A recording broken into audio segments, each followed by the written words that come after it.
Cricket, cinema आणि मनोरंजन च्या चंदेरी दुनियेत आपलं स्वागत.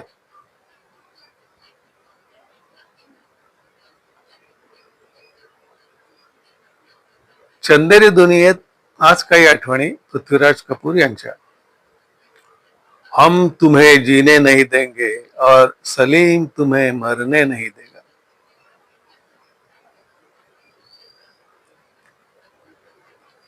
हिंदी चित्रपटसृष्टीत पापाजी या नावानं ओळखले जाणारे पृथ्वीराज कपूर, त्यांच्या स्मृतीप्रित्यर्थ आज त्यांच्या काही आठवणी. पेशावरचा टिपिकल पंजाबी तरुण चित्रपटसृष्टीत नशीब आजमावण्यासाठी मायानगरी मुंबईत डेरेदाखल झाला. नंतर बॉलिवूडमध्ये अवतरली कपूर डायनेस्टी. पृथ्वीराज पासून रणबीर पर्यंत अक्षरशः या फॅमिलीचं हिंदी चित्रपटसृष्टीवर अधिराज्य आहे. पण पृथ्वीराज यांचं जर पहिलं प्रेम म्हटलं तर ते नाटकावरच होतं, हे नक्की. ग्रँट अँडरसन यांच्या कंपनीतून त्यांनी रंगमंचावर प्रवेश केला. कलकत्त्याच्या न्यू थिएटर्स मध्ये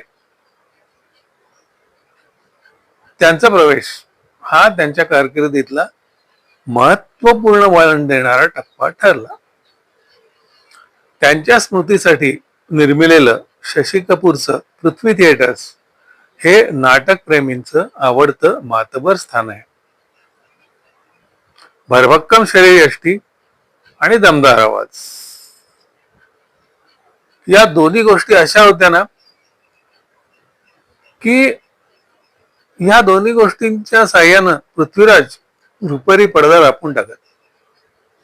त्यांच्या व्यक्तिमत्वात एक प्रकारचा राजेशाही डौल होता जो पडद्यावर जाणवायचा. मुघल ए आझम मधला त्यांचा सम्राट अकबर तो अगदी लार्जर दॅन लाईफ वाटला. कल आज और कल हा तर कपूर खानदानाच्या हिंदी चित्रपट सृष्टीचा इतिहासातील एक अद्भुत प्रयोग होता.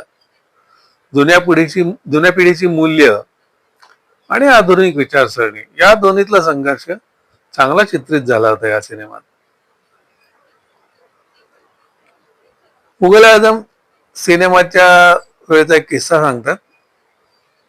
मुघले आझम हा जो चित्रपट आहे त्याची जी हे धडकते सुरुवातीची, त्या चित्रपटाच्या स्टार कास्ट मध्ये पृथ्वीराज कपूर यांचं नाव दिलीप कुमार आणि मधुबाला यांच्या अगोदर येतं. झालं असं की त्यामुळे दिलीप कुमार आणि मधुबाला दोघंही नाराज होते. पण त्यामुळे हा चित्रपट रखडायला लागला.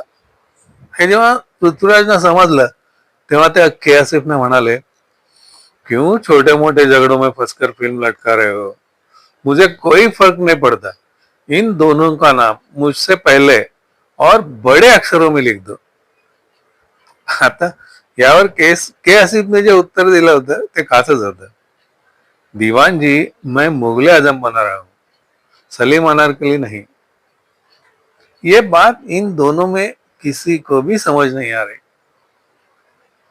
मेरी इस फिल्म का केवल एक ही हीरो है और वो है अकबर.